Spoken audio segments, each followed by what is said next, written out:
श्रीमद् भागवत गीता द्वितीय अध्याय का महात्म्य। भगवान विष्णु लक्ष्मी से बोले, हे प्रिय, तुमने गीता के प्रथम अध्याय का महात्म्य तो सुन ही लिया है। अब मैं तुम्हें द्वितीय अध्याय के महात्म्य की कथा सुनाता हूँ। माता लक्ष्मी विष्णु जी की बातें ध्यान धरकर सुनने लगी। भगवान श्री हरि ने कथा सुनानी आरंभ की। प्रचलित काल में जम्बू द्वीप के दक्षिणी भाग में वेद वेदांगों के ज्ञाता ब्राह्मणों की एक अत्यंत सुंदर और रमणीय नगरी थी। इस नगरी का नाम था पूर्वा। पूर्वा में सुदेवज्ञ शर्मा नामक एक ब्राह्मण निवास करता था। प्रकृति से वह अत्यंत विनीत, सेवाभावी और जप तप और ज्ञान आदि धार्मिक कार्यों में रुचि रखने वाला था।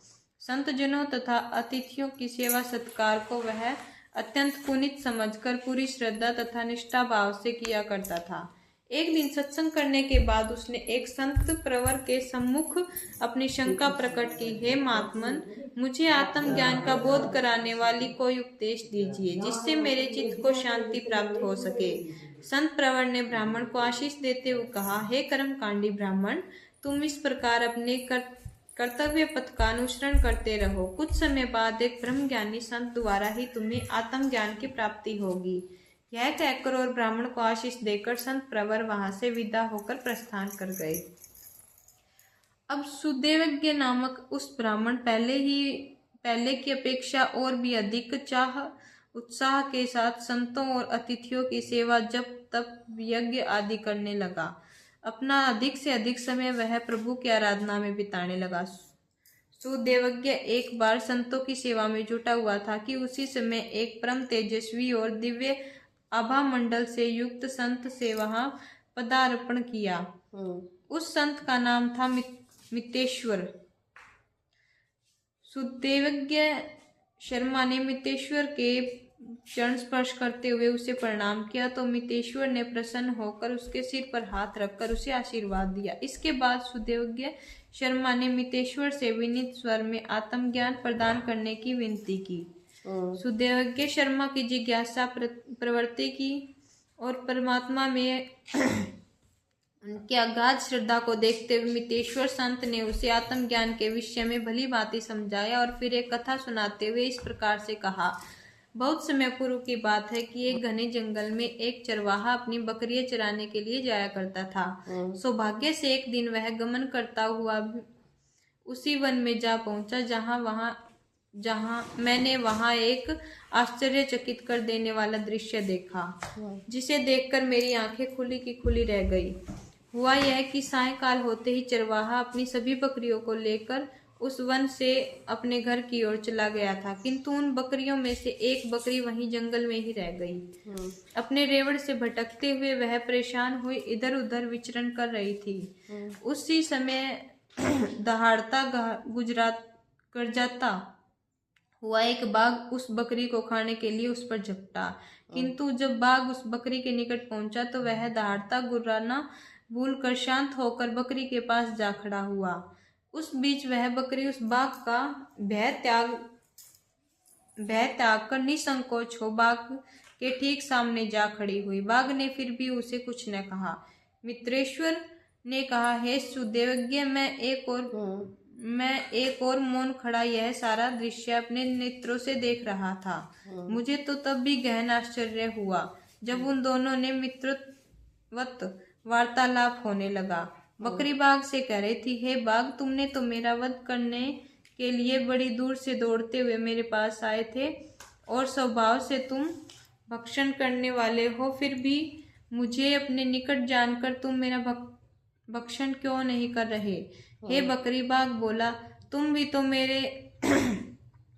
तो मुझे देखकर मेरे भय से चीखने चिल्लाने लगी थी और अपने प्राण बचाने के लिए यहाँ वहां दौड़ती फिरती हो। फिर अब ऐसा भला क्यों नहीं कर रही हो? मेरी तो कुछ भी समझ में नहीं आ रहा है, यह क्या चमत्कार है।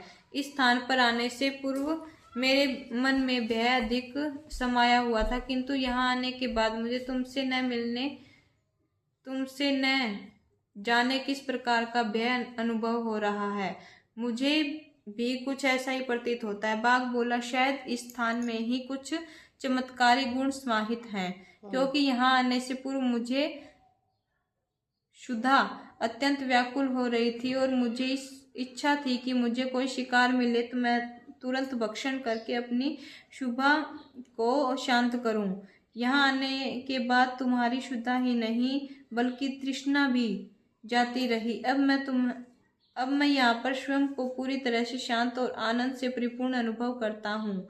तब बाघ और बकरी ने मेरी ओर देखा। बाघ बकरी से बोला, चलो इसका कारण सामने खड़े संत प्रवर से पूछ लेते हैं। ठीक है, चलो, बकरी ने कहा। और फिर दोनों अपने पास आ गए और इस प्रश्न का उत्तर जानने की इच्छा प्रकट करने लगे। इस प्रश्न का उत्तर मुझे भी ज्ञात न था। अतएव ये दोनों को साथ लेकर पास के एक विशाल वृक्ष के निवास करने वाले ज्ञानी वानर के पास पहुंचा।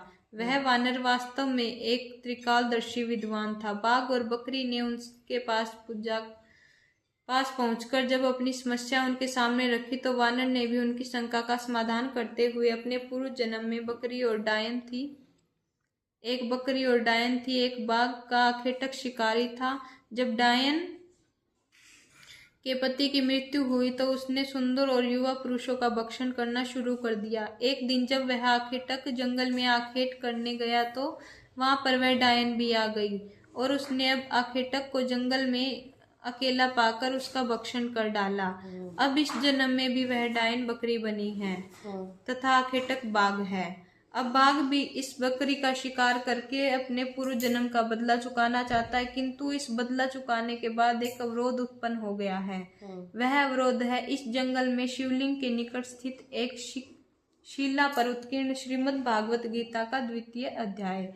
यह पूछने की इस जंगल में श्रीमद् भागवत गीता के 2वां अध्याय को किसने शिला पर उत्कीर्ण किया तो इस सुविज्ञ वानर ने इस प्रकार बताया। इस स्थान पर शिवलिंग के निकट ही एक वेद पाठी ब्राह्मण देव आराधना किया करता था। एक दिन यहाँ पर एक आत्मज्ञानी संत ने पदार्पण किया।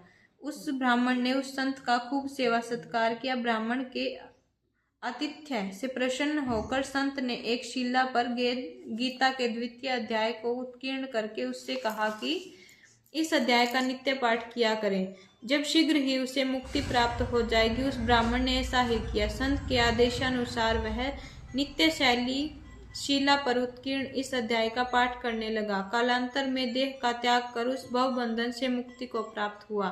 फिर मितेश्वर ने सुदेवज्ञ शर्मा से कहा, हे सुदेवज्ञ, तुम भी नित्य ही गीता के 2वां अध्याय का पाठ किया करो, तुम्हें भी शीघ्र शांति प्राप्त होगी और अंतकाल के पश्चात प्रेमानंद को ही प्राप्त हो जाओगे।